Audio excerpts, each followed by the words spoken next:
YouTube ඇල්ගොරිදමය කියන මේ සංකීර්ණ දේ අපි සරලවම තේරුම් ගමු. පැය ගාණක් මහන්සි වෙලා වීඩියෝ එකක් කරාම මේ වගේ ප්‍රතිඵල එන එක හරිම කලකිරීමක්. ගොඩක් අය හිතන්නේ ඇල්ගොරිදමය උදව් කරන්නේ ලොකු channel වලට විතරයි කියලා. හැබැයි ඇත්ත කතාව ඒක නෙවෙයි. ඇල්ගොරිදමේ හැදුවේ නිර්මාණකරුවන්ට නෙවෙයි, නරඹන්නන්ට. ඒකේ එකම අරමුණ බලන අයව පුළුවන් තරම් වෙලා platform එකේ තියාගන්න එක. මේක තවත් සරල කරගන්න අපි පොඩි උපමාවක් ගමු. ආපන ශාලාවක් වගේ. මෙතනදී නිර්මාණකරු තමයි chef. ඇල්ගොරිදමය waiter. ඒ වගේම නරඹන්න තමයි customer. customer කෙනෙක් කැම එකකට කැමති නැත්නම් waiter එක ආයෙ කාටවත් recommend කරන්නේ නැහැ.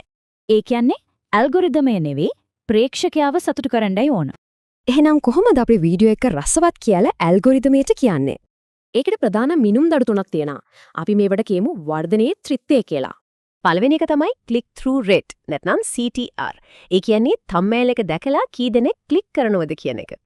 අලුත් channel එකකට පහත්පත් අටපත් අතර CTR ඒකකක් කියන්නේ ගොඩක් හොඳ ලකුණක්.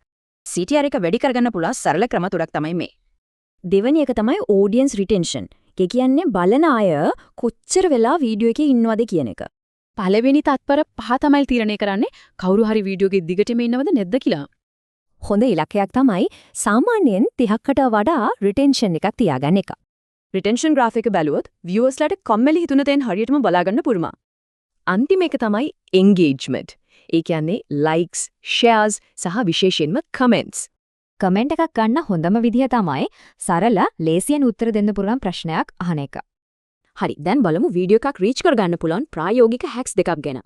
CTR අඩු නම් thumbnail එක මාරු කරන්ද, අවධානය තියාගන්න pattern interrupts පාවිච්චි කරන්ද. සරලවම කිව්වොත් ප්‍රේක්ෂකයාව සතුටු කරන්න. එතකොට ඇල්ගොරිදමය උදව් කරයි. දැන් අන්තිමට දාපු වීඩියෝ එකේ CTR සහ retention එක කොහොමද කියලා බලන්න වෙලාව හරි.